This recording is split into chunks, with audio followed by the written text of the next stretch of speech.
Hey guys, it's Adam here and welcome to another episode of Comedy on Comments, where I comment on the comments you guys left on the videos. So without further ado, let's roll that intro and get on with some comments. Just had to turn off the fan there. So our first comment here is from The Stuffs, and they say, I have that safety deposit box too. He's talking about the one for Grand Theft Auto 4 Special Edition. Pissed off a lot of people buying that. Was at a Walmart release morning, got in line for the till, got up there and I was like, yeah, I'll get the Special Edition and that last PS3. There was numerous groans behind me in the line, as others were probably going to buy the PS3 too. Hello. Yeah, I remember the night that Grand Theft Auto 4 came out, and basically I went to Future Shop's Midnight Madness sale, where they were basically selling Grand Theft Auto 4 and the Special Edition. I bought the Special Edition. Don't know why, I just wanted the box, I guess, and all the other swag that came with it. But honestly, with Grand Theft Auto 5, I bought the PS3 with it bundled, and that was good enough for me. Chris Mott says, it does feel weird being off, but you seem much happier though. I do like the daily vlogs, being able to watch them on my lunch break. As for gray hair, I feel your pain. My hair is going gray too, but it's all good. Take care and keep on vlogging. Yeah, doing the daily vlogs, it's kind of rough, especially being off. I'm no longer as irate as I used to be. That's a given. I am happier. But I'm also getting bored. Like, I got nothing to bitch about, so I don't really have anything to make content about that. I just basically go through my days. Some days are slow, like today, really slow. I did nothing today. I wasn't even planning on doing comedy on comments, and I was like, you know what? I got 7 of them. If I keep putting it off, I'm going to end up having 10, and it's going to keep me busy forever. And I don't really want that because I run out on Monday, which sucks. Monday the 1st is my last comedy on comments, so I gotta get fresh stuff up. Yep. Trex Tuber says, you should pick a room every day and go through everything. Yeah, that's what I should do, but I don't. Struckus says, not mandatory to have your house insurance in Canada. The mortgage company will most often always require it, but there is no law. Weird, I know, but that's the way she goes. Exactly. If you have a mortgage, it's the law to have insurance on your house. The banks will require it. But it's not a law to have insurance on your house. Theoretically, it's not a law to have apartment insurance either, or renter's insurance.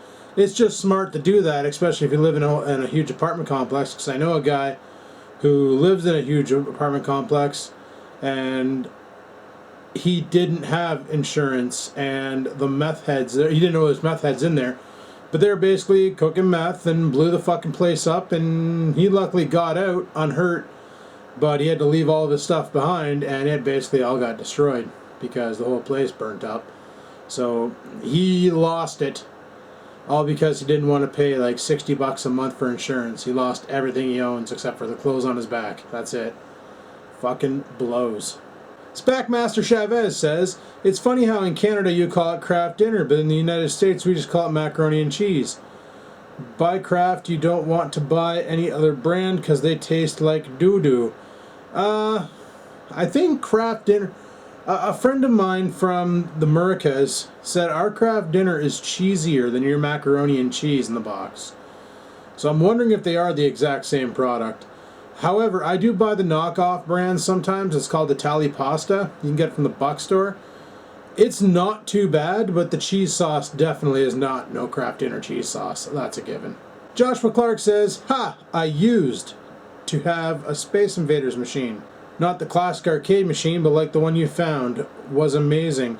Actually, I think, whose house was I? I was at somebody's house, and they had, literally, it was like an Atari joystick. You know, the one with the single button and that fucking palm-wrecking joystick top, and it had Space Invaders, Pac-Man, Winter Olympics, and there was another game on there from Atari. I think it was a hockey game. And literally, you plug the you put like 4 AA batteries in the base, you plugged it into your television, turned it on just like that friggin' train wreck I have, turn it on, it boots up, and then you were able to play all these games. And it was pretty cool.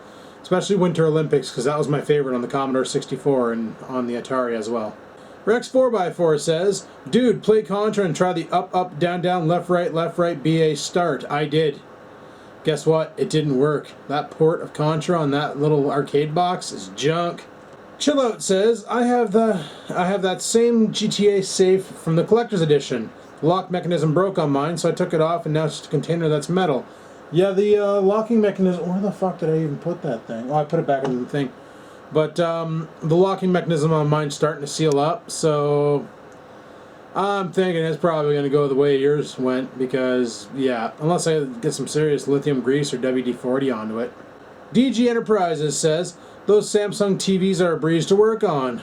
I work for a flat-screen TV recycling company that sells used boards, and after a while, they can be debagged into their components parts within minutes. I guarantee there will be a couple of 1000 micro and 2200 microfarad 16-volt electrolytes in there with their arses hanging out.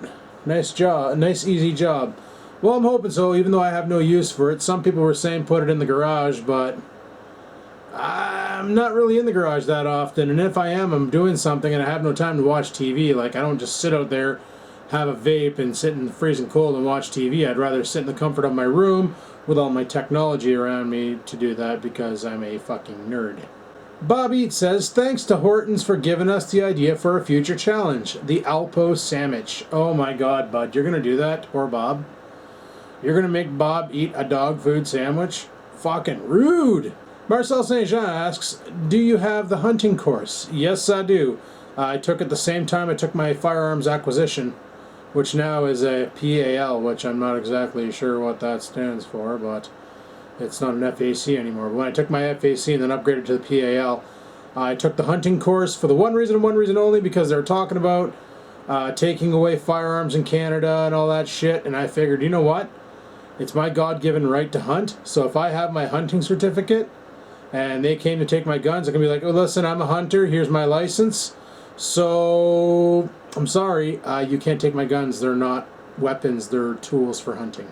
That was something my buddy Angry Joe told me to do, and he was kind of brilliant about it. It was only an extra $50 on top of the $100 I paid for the course for the firearms, so sure, it was worth it. And that's all we got for this episode of Comedy and Comments, people. Hopefully you enjoyed it. If you did, click that like button. If you want your comment read on Comedy and Comments, be sure to comment, because otherwise I can't comment on your comments. That's the way she goes. But anyway, thanks for watching. Like, favorite, and comment as always. And until next time, guys, peace the frig out.